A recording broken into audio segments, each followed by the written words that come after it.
നമസ്കാരം. ഏറെ നാളത്തെ അനിശ്ചിതത്വത്തിന് ശേഷം ഇപ്പോൾ സുനിത വില്യംസും സഹയാത്രികനും ഭൂമിയിലേക്ക് തിരിച്ചെത്തിയിരിക്കുകയാണ്. ഇത് ആഘോഷത്തിന്റെ നിമിഷമാണ്. ലോകരാജ്യങ്ങളെല്ലാം തന്നെ സുനിത വില്യംസിന്റെ മടങ്ങിവരവ് ആകാംക്ഷയോടെ കാത്തിരിക്കുകയായിരുന്നു. ഈ സാഹചര്യത്തിൽ സുനിത വില്യംസ് ഇന്ത്യ സന്ദർശിക്കുമെന്ന നിർണായകമായിട്ടുള്ള ചില വിവരങ്ങളാണ് ഇപ്പോൾ പുറത്തുവരുന്നത്. ലോകത്തിന് തന്നെ അഭിമാനമായ സുനിത വില്യംസ് ഇന്ത്യ സന്ദർശിക്കുമ്പോൾ ഇന്ത്യക്കത് വലിയ അഭിമാനം തന്നെയാണ്. 9 മാസത്തെ അനിശ്ചിതത്വത്തിന് ശേഷം സുനിത വില്യംസ് മടങ്ങിയെത്തിയതിൽ സന്തോഷമറിയിച്ച് കുടുംബം രംഗത്തെത്തിയിരിക്കുകയാണ്. ഇപ്പോൾ ആ നിമിഷം അവിശ്വസനീയമായിരുന്നു എന്നാണ് സുനിത വില്യംസിന്റെ സഹോദര ഭാര്യ ഫാൽഗുനി പാണ്ഡ്യയെ ഉദ്ധരിച്ച് ദേശീയ മാധ്യമങ്ങൾ റിപ്പോർട്ട് ചെയ്യുന്നത്.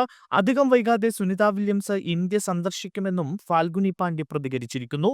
കൃത്യമായി എന്നാണ് എന്ന് തീയതി പറയാൻ കഴിയില്ല. പക്ഷെ തീർച്ചയായും സുനിത ഇന്ത്യയിലെത്തും. ഈ വർഷം തന്നെ അത് ഉണ്ടാകുമെന്നാണ് കരുതുന്നത് എന്നായിരുന്നു ഫാൽഗുനി പാണ്ഡ്യയുടെ പ്രതികരണം. ഇന്ത്യയുടെയും ഇന്ത്യക്കാരുടെയും സ്നേഹത്തെക്കുറിച്ച് സുനിതയ്ക്ക് അറിയാം. എനിക്കുറപ്പാണ് സുനിത ഇന്ത്യയിലേക്ക് വരുമെന്ന്. എപ്പോൾ എന്നത് മാത്രമാണ് വിഷയമെന്നും ഫാൽഗുനി പാണ്ഡ്യ വ്യക്തമാക്കി.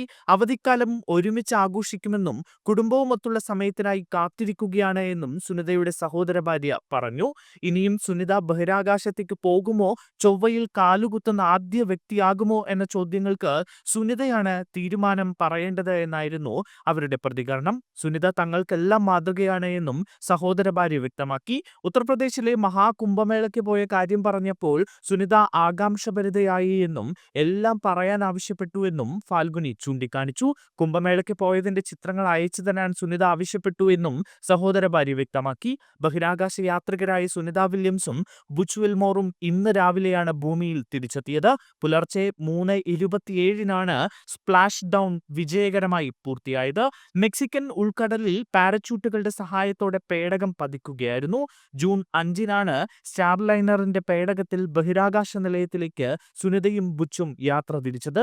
ജൂൺ പകുതിയോടെ തിരികെ എത്താനായിരുന്നു പദ്ധതി. എന്നാൽ ത്രസ്റ്ററുകളുടെ തകരാറുകൾ കാരണം മടക്കയാത്ര അനിശ്ചിതത്വത്തിലാവുകയായിരുന്നു. ജൂൺ 14 മടങ്ങേണ്ട പേടകത്തിന്റെ യാത്ര പിന്നീട് പലതവണ മാറ്റിവെച്ചു. സാങ്കേതിക തകരാറുകൾ പഠിക്കാൻ നാസയ്ക്ക് കൂടുതൽ സമയം ആവശ്യമായി വന്നതാണ് മടക്കയാത്ര വൈകാൻ കാരണം. ഒടുവിൽ സ്പേസ് എക്സിന്റെ പേടകത്തിലാണ് സുനിതയും സംഘവും ഭൂമിയിലേക്ക് മടങ്ങിയത്.